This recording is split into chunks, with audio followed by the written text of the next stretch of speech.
골로새서가의 오늘 23번째 시간이 되겠습니다. 골로새서 3장 15절부터 17절, 신약성경 327페이지 327면 지난주에 이어서 골로새서 제3장 15절부터 17절 함께 소리를 모아서 봉독하겠습니다. 이 그리스도의 평강이 너희 마음을 주장하게 하라. 너희는 평강을 위하여 한 몸으로 부르심을 받았나니 너희는 또한 감사하는 자가 되라. 그리스도의 말씀이 너희 속에 풍성히 거하여 모든 지혜로 피차 가르치며 권면하고 시와 찬송과 신령한 노래를 부르며 감사하는 마음으로 하나님을 찬양하고 또 무엇을 하든지 말이나 아니나 다 주 예수 이름으로 하고 그를 힘입어 하나님 아버지께 감사하라. 아멘. 지난주 수요일 한번 물어볼까요? 지난주 서두에 감사하는 자가 되라. 예수 잘 믿는 사람의 모습이 감사하는 자라고 했습니다. 우리가 아무리 마인드 컨트롤하고 내 마음을 내 마음대로 다스릴 수 있을 것 같지만 그게 쉬운 것이 아니고 타조교처럼 마음을 비운다고 하는데 그것도 사실 어려운 것이 아닙니다. 쉬운 것이 아닙니다. 성경은 뭐라고 부른다고 말씀을 드렸다면 제가 채운다 그랬죠. 이 컵 속에 공기를 강제로 빼려면 컵이 깨지지만 물을 채우면 자동적으로 채워지는 것처럼 우리의 마음을 단순하게 simplicity, 단순하게 하면 한 가지만 집중적으로 생각하면 그 마음이 청결해지는데 그 마음에 뭘 채우느냐? 말씀으로 채워야 된다 하는 말씀을 드렸습니다. 그래서 이 그리스도의 평강으로 너희 마음을 주장하게 하라. 그리스도의 평강으로 너희 마음을 주장하게 하라. 그러니까 주님께서 어마무시한 십자가를 지면서도 평안했던 그 마음, 오직 하나님 영광만을 위하고 하나님 뜻만을 생각하면서 눈앞에 있는 그 어떤 것도 두려워하지 않고 평안을 할 수 있었던 그 평안, 그 평강으로 그리스도의 평강으로 주장하게 하라. 일단 소극적으로 생각하면 우리의 마음이 아니라 욕망도 아니고 욕심도 아니고 우리의 이상도 아니고 내 노력도 아니고 의지도 아니고 오직 순종하는 마음으로 주님의 뜻을 따라 순종하면 쉽게 되는데 이걸 우리가 해보려고 애를 쓰면 이게 빗나가기 시작한다는 말씀을 드렸고 그 다음에 리차드 칼슨이 쓴 우리는 사소한 일에 목숨을 건다 하는 그 책의 내용을 말씀드렸습니다. 시원치 않은 일에다가 이 목숨을 거는데 그 중에 보면 많을수록 좋다는 생각을 버려라 하는 말씀을 드리면서 어떤 사람이 집이 없어서 아주 어렵게 집을 하나 장만하고 정을 새로 꾸미고 해서 행복하다 좋다 했는데 어느 날 다른 동네 갔다 다른 집을 보고 오니까 자기 집이 너무 좋아해서 그만 그 행복했던 마음이 다 없어지고 원망하며 불평하며 차라리 집 없을 때가 더 좋았더라 하는 그 말씀도 제가 드렸으면서 많이 가질수록 좋다고 하는 것이 아니라고 하는 그래서 우선 내 마음을 포기해야 되고 내 욕심대로 내 가진 이상 내 의지대로 안 된다. 그래서 그리스도의 평강으로 그리스도의 평강이 뭐라고 했죠? 우리의 죄를 사하셨다고 하는 그 사죄로부터 시작해야 된다. 그래서 그리스도의 평강, 이 그리스도의 평강이라고 하는 첫째는 죄에 매이지 않는 것. 자, 우리의 과거가 아무리 어두웠다라고 할지라도 주님께서 기억지 않는 죄를 주님께서 용서한 죄를 내가 굳이 기억하고 정지하면 안 된다는 거예요. 그래서 제가 그런 말씀드리죠.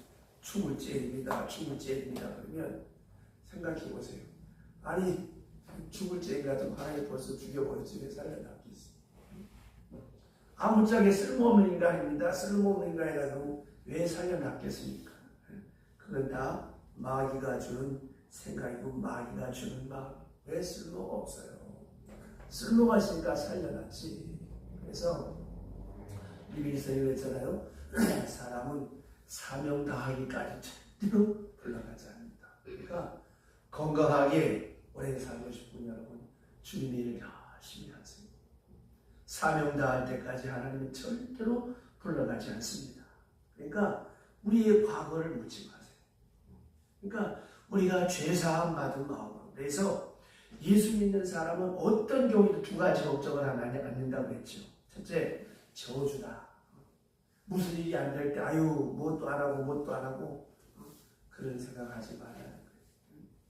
그거는 예수님의 십자가에 대한 모독이요 하나님의 사랑에 대한 전면적인 배반이요 도전입니다. 그러면 내가 열심히 하고 내가 선하고 내가 공로를 세운 예수의 십자가는 어디 간 거예요? 예수의 보혈은 어디 간 겁니까? 아까 부른 찬송처럼 나는 부족하여도 영접하실 거예요. 왜?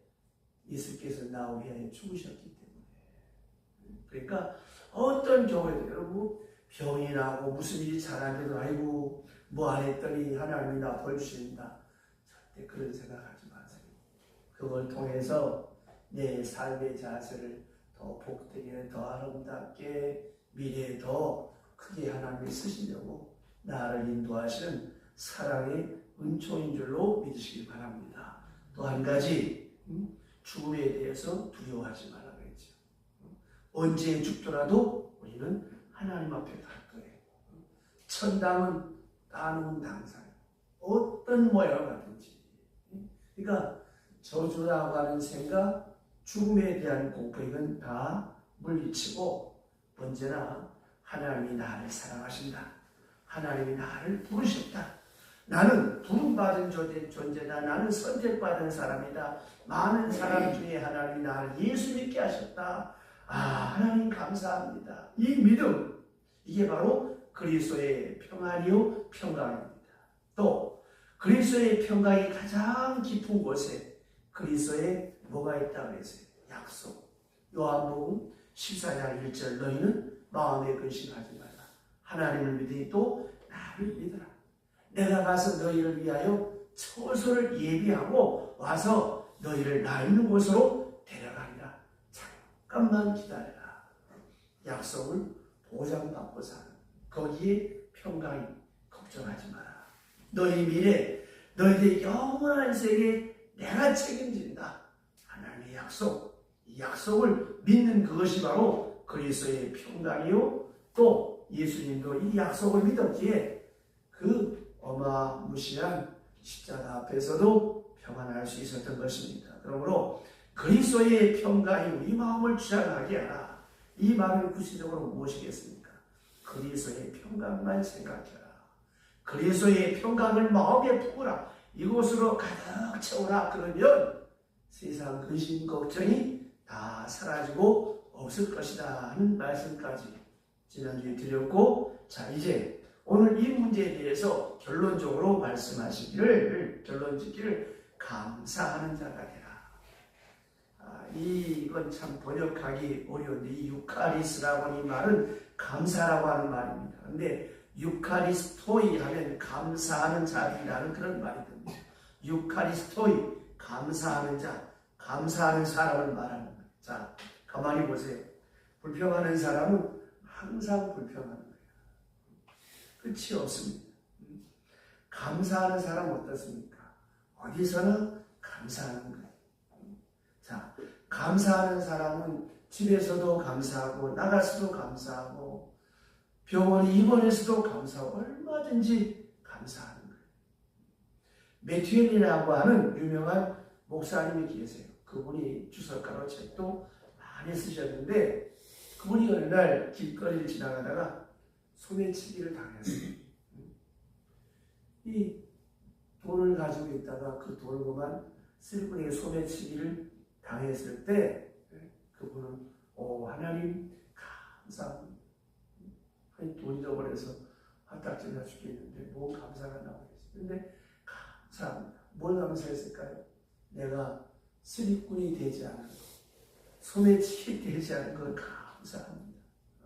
저나 나나 똑같은 사람이고 뭐 다를 바가 없는데 만약에 내가 예수 안 믿었으면 나라고 별 수 있었겠습니까? 나도 소매치기나 매 한 가지인데 나도 빼앗는 자가 되어버리고 말았을 텐데 오히려 내가 빼앗기는 자가 되어서 감사합니다.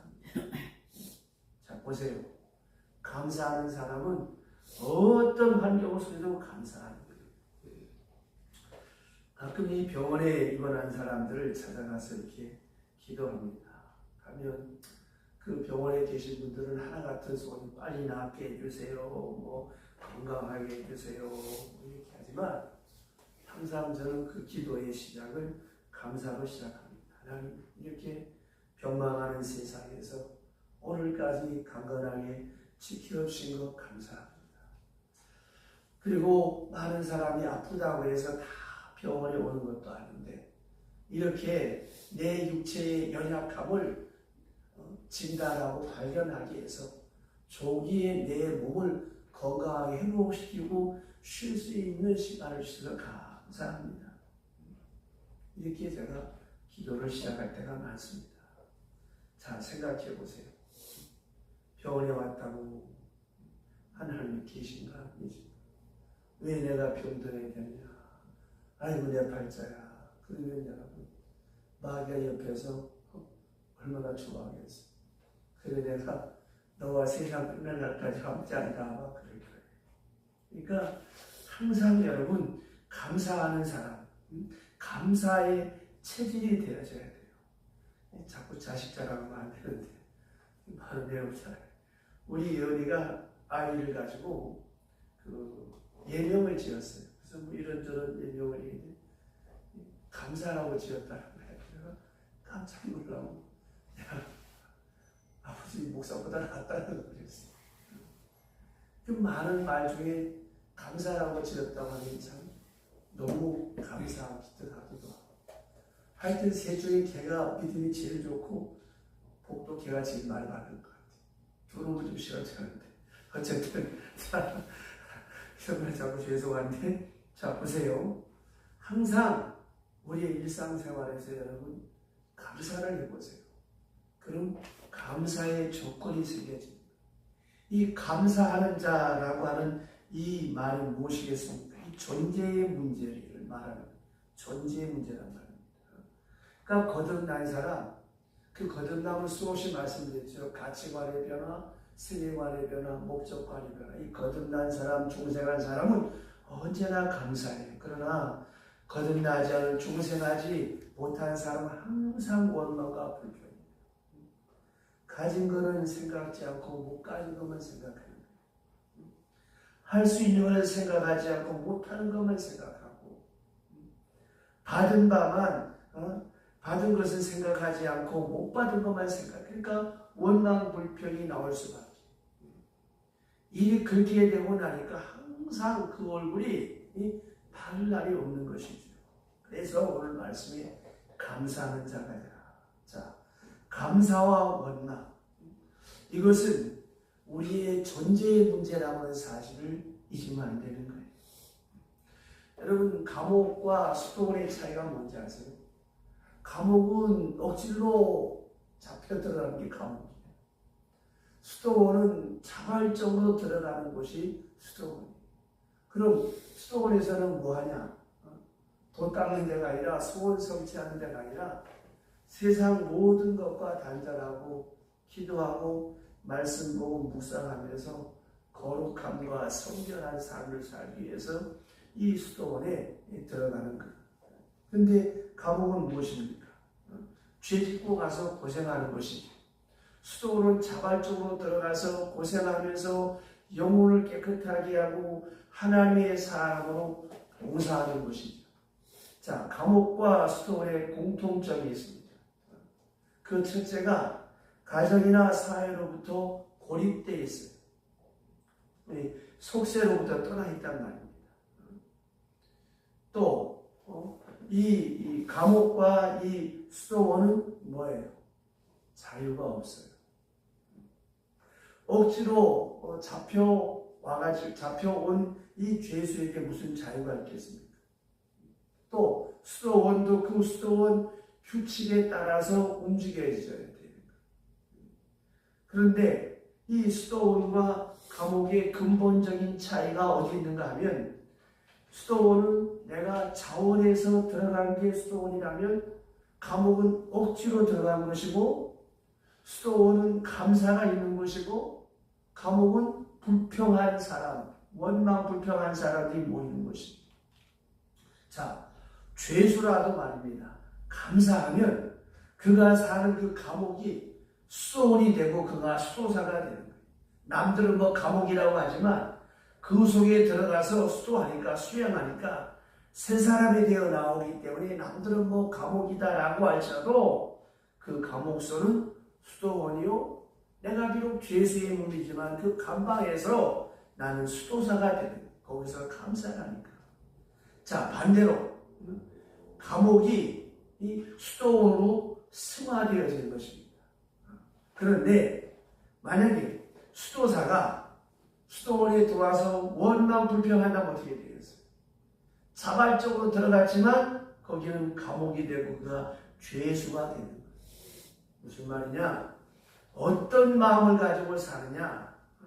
여기에 인생의 운명이 달라지는 거예요. 이 수도원이라고 하는 것은 오로지 감사입니다. 그 수도원에 가보면, 그 수도원에 대한 책을 보면 Today is a happy day for you. 오늘이 최고의 행복한 날입니다. 아침 인사 만날 때마다 방글방글 웃으면서 Today is a happy day for you. 오늘이 최고로 행복한 날입니다. 하나님께 감사합시다. 수도원은 감사와 찬송밖에 없습니다. 뭐 우리 아들 잘 되게 해주세요, 건강하게 행복, 뭐 그런 거 없습니다. 오직 찬양과 감사. 이게 수도원의 생활입니다. 그러니까 보세요. 어디서든지 감사하고 찬양하면 뭐예요? 수도원입니다. 반대로 아무리 좋은 여건, 아무리 좋은 환경이라도 아이고 내 팔자야, 원망 불평하면 이게 감옥입니다. 우리가 졸업주과제에서 속된 말로 부엌 뛰게 됐다고 칩시다. 아이고 내 팔자야, 나 왜 부엌 뛰냐, 이러면 그 부엌이 나의 감옥. 직장도 마찬가지.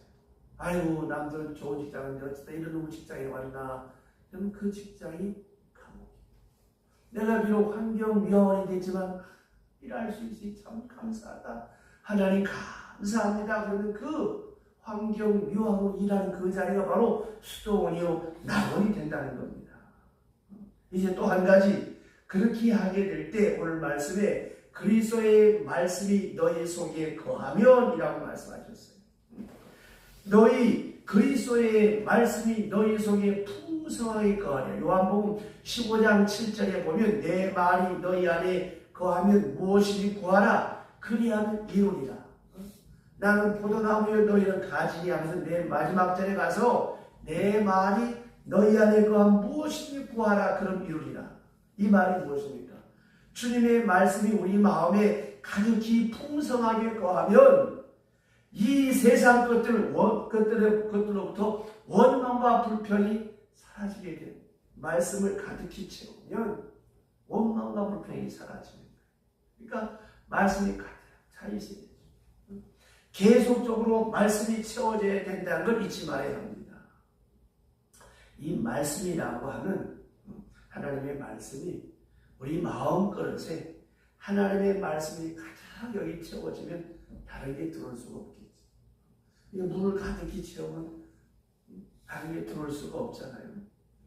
또 다른 걸 가까이 하지 못하게 되는 거예요. 이걸 알아야 합니다. 이게 바로 충만이에요. 이게 바로 믿음 생활이에요. 말로는 주여 주여 하죠. 근데 내 속에 말씀이 없어. 욕심밖에 없어. 그러니까 맨날 원망 불평하는 거예요. 그래서 말씀으로 채워. 그 다음에 16절 보세요.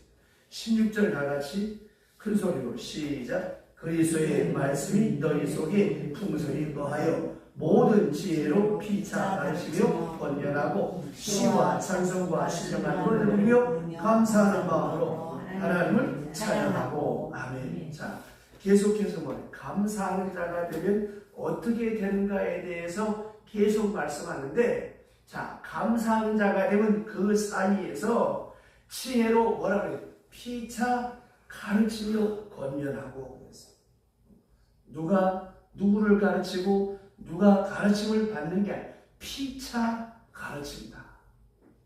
이 감사하는 사람이 이게 가능해지는 거예요. 자, 여러분, 가르치고 배우는 게 얼마나 중요합니까? 배우고 가르치는 거. 근데 이게 아무나 다 되냐? 안 되잖아요. 그럼 누구에게 되냐? 감사하는 사람에게만 이게 가능한 거예요. 원망하고 불평하는 사람은 가르칠 수가 없습니다. 칼빈의 책에 보면 이런 말이 있습니다. 교만한 자에게 진리를 가르치는 것은 당나귀에게 음악을 가르치는 것보다 어렵다고 했어요. 정말 그렇습니다. 수십 년 교회에 나와 앉아 있어도 그 자아가 안 깨지는 사람, 하나님 안 믿어지는 사람, 불쌍한 사람이 왜 그럴까요? 교만해서 그런 거예요. 정말 내가 죽을 죄인이라고 깨달아 보세요. 왜 안 믿어지고 왜 하나님의 음성을 못 듣겠습니까? 그러니까 아무리 가르치려고 해도 교만한 사람 못 가르칩니다. 그게 불가능한 겁니다. 그 바로왕 같은 사람 보세요. 11가지 장자까지 죽어넘어지고 마지막에 11번째 애굽 군대가 그 홍해에 수장됨에도 불구하고 끝까지 회개하지 않습니다. 그러니까 여러분, 내가 깨닫고 내 자아가 깨지고 내가 겸손해져서 하나님의 음성이 들린다. 얼마나 여러분 감사합니까? 그러니까 아무리 가르치려고 해도 교만한 사람 못 가르치. 오직 겸손하고 감사하고 그 마음이 가난한 사람. 감사하는 사람의 마음에만 가르칠 수 있고 배울 수가 있어요. 감사하면서 배우고 감사하면서 가르치고 이걸 알아야 합니다. 또 위로하고 권면하는 것도 그래요. 자, 여러분 누구에게 충고하고 위로하는 거 이거 쉬운 게 아닙니다.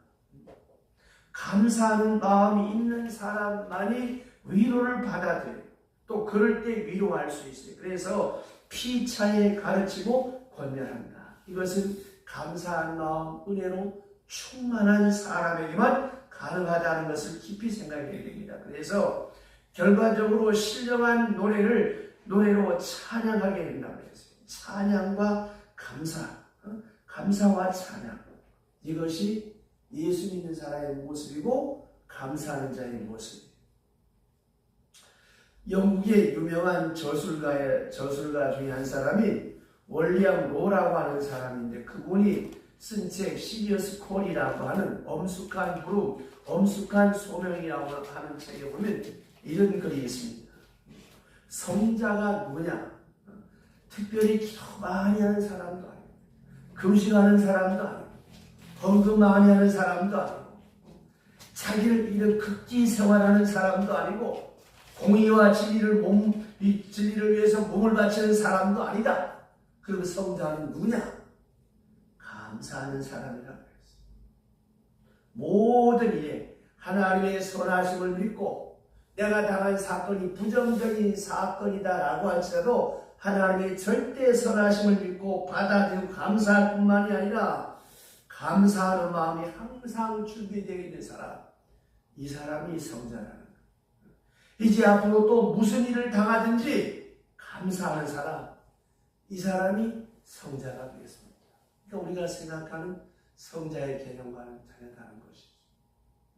그러니까 여러분 가만히 한번 생각해 보세요. 나는 하루에 얼마나 감사를 하는가. 가끔 낯선 사람들을 만날 때 감사합니다, 감사합니다라는 소리가 자주 나오는 사람 보면 그 사람은 반드시 교회 다니잖아요. 물어보면 혹시 교회 다니시나요? 그렇다. 그러니까 여러분 제가 늘 기도하고 제가 늘 주장하는 게 뭐예요? 이 감사하는 사람. 자, 생각해보세요. 뭐 봉사도 많이 하고 기도도 많이 하고 뭐 주일 안 빠지고 다도 훌륭해. 그것도 썩 반가운 것도 아니에요. 정말 잘 믿는 사람이 누가 나겠어요? 항상 그 얼굴에 밝은 미소가 흐려지지 않는 사람. 다시 말씀드린 봉사에 감사한 사람. 왜 얼굴에 근심, 걱정과 염려와 아픔이 없을까요? 하나님의 절대 선하심을 믿는 거예요. 내가 오늘 죽을 뼈에 들어서도 우리 평안할 수 있어요. 살고 죽는 하나님의 손이 오늘 때거리가 없어도 하나님께서 일용할 양식 주를 믿고 감사해. 근데 그러기가 왜 쉽지 않잖아요. 왜 쉽지 않을까요? 믿음이 없기 때문에. 그러니까 감사의 수준, 감사의 정도가 바로 그 사람의 믿음의 수준. 그러면 감사는 어떻게 오느냐? 자, 그 감사한 즉 행복한 마음이죠. 우리 교회 저 게시판에 붙는 복만에서 행복한 교회. 내가 행복해야지. 예수 믿으면서 내 마음에 기쁨이 있고 감사가 있을 때 내가 행복해지잖아요. 아이들을 봐도 행복하고 남편을 봐도 행복하고 아내를 봐도 행복하고 하나님이 나 같은 사람에게 이게 좋은 신랑을 주셨구나. 이게 좋은 아내를 주셨구나. 이렇게 귀한 자를 주셨구나. 또 직장에서 내가 참 부족한데 이렇게 좋은 직장을 주셨구나. 뭐 연봉이 얼마인데 그걸 떠나서 일할 수 있는 인턴을 주셨구나. 하나님 감사합니다. 이렇게 생각한다면 그 사람이 바로 성자요. 이 사람이 예수를 잘 믿는 사람이요. 이 사람이 그리스도인입니다. 오늘 성경 말씀에 신령한 노래를 보겠습니다. 감사하는 자가 된 사람은 감사할 뿐만이 아니라 하나님 앞에 신령한 노래를, 범사의 노래를 불러요. 이 노래가 모든 어려움을 다 물리치는 거예요. 나는 이렇게 감사하는 찬송이 있다. 내가 어렵고 힘들 때 부르는 찬송이 있다. 나름대로 여러분의 간증 같은 그런 찬송이 있어요.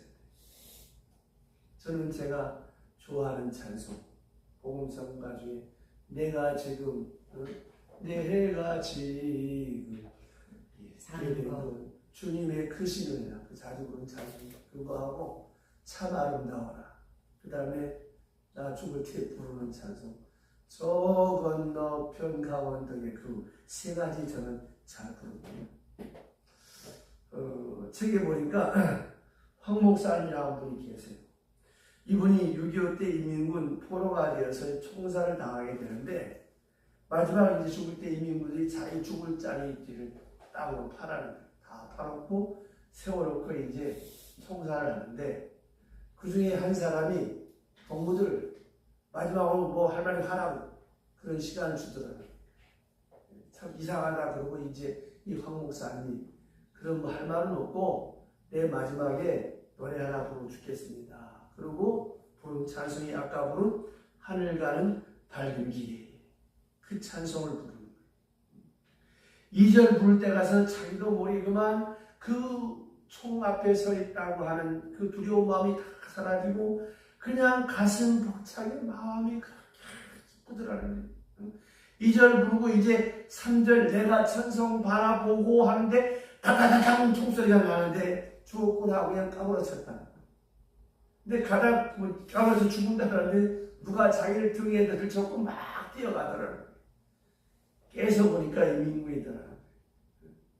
그래서 왜 이렇게 했냐면 자기가 장로 아들이라는 거예요. 어떻게 목사님을 쏠 수가 있느냐. 그래서 그 자리에서 이민군을 다 쏴주고 이 목사님을 등에 업고 그리고 국군 있는 쪽으로 내려와서 살아남았다고 그 책에 그렇게 간증을 하시면서 그 찬송을 항상 부른다. 하늘 가는 밝은 길. 그래서 내가 오늘 이 하늘 가는 밝은 길이 493평을 제가 부르게 된 겁니다. 여러분 나름대로 어려울 때 부르는 찬송이 있을 거예요. 우리 경자에서는 좋아하는 찬송. 여러분 나름대로 그런 찬송이 하나 있어요. 그래서 언제나 이 보게 되면 우리가 하나님 앞에 신령한 노래가 뭐예요? 이 세상 유행가는 다 허무한 거예요. 인생은 나그네 길 어디서 왔다 어디로 가는가. 답이 없잖아. 최희준 씨가 서울대 나온 가수인데 돌아가시죠. 세상 노래는 다 그냥 결론이 없어요. 허무한 거예요. 그러나 찬송은 무엇입니까? 하늘 가는 밝은 길 내 앞에 있어. 주 안에 있는 나에게 딴 근심이 있어요. 너 근심 걱정 말라. 주 너를 지키. 나의 갈 길 다 가도 예수 인도하시니 무슨 일을 만나도 형통하리라. 그러니까 항상 우리가 하나님 앞에 부를 수 있는 이런 신령한 노래겠어요. 그 다음에 오늘 성경 마지막 절 보세요. 17절 다 같이 시작. 또 무엇을 하든지 말이나 일이나 다 주 예수 이름으로 하고 그를 힘입어 하나님 아버지께 감사하라. 아멘. 자, 예수 이름으로 그랬어요. 감사하는 자가 된 사람은 모든 일을 예수 이름으로. 이 말이 무엇입니까? 예수 이름으로 예수님께 영광을 돌리는, 자기 이름 나타내는 법이 없어요. 이걸 여러분 꼭 기억하셔야 됩니다. 우리는 자꾸 내 이름 내려고 자꾸 나를 나타내려고 하잖아요. 그래서 시험에 드는 거예요. 제가 어떤 목사님이 모였을 때 그런 광고를 했어요. 자기는 간증이지 은혜고 우리 교회가 이번에 땅을 사고 주차장을 확보하고 빚을 갚았다고. 내가 10답지가 나가지고 끝난 날 불러갖고 내가 막 뭐라고 했어요. 야, 저 달동네에서 노인 몇 사람 모인 교회는 헌금이 1,000원짜리 몇 개야. 그 사람 뭐 빚 갚기서 못 갚냐? 주차장 확보 할 줄 못하냐? 그런 소리 하지 마. 너는 은혜가 될지 모르지만 그 듣는 사람은 상처가 되는 거야. 저희 입 좀 닫아라. 내가 그렇게 말했어요. 또 하나 얘기할까요? 어느 교회에서 북한에다가 의약품을 보냈어. 거기다가 무슨 교회 찍어보냈더니 다 빠꾸돼서 왔어. 왜 했을까요? 교회 이름 찍어보니까 사회주의 국가에서 그걸 받겠어요? 또 하나, 어느 교회에서 쌀을 보냈어. 뭐라고 썼게요? 주 예수를 믿어라. 어느 교회. 다 빠꾸돼서 왔어. 제가 제일 싫어하는 게 뭐 할 때마다 이제 찍어가지고 이제는 아주 이 교회에 대해서 이 세상사 얼마나 이제가 많이 느끼고 있습니다. 정말 이름 없이 익명적으로 내가 한 게 남에게 눈에 띌까봐 하나님 앞에 내가 하나님 앞에 가서 받을 상과 멸관이 많은 여기서 뭐 상패 받고 박수 받고 끝나는 거예요.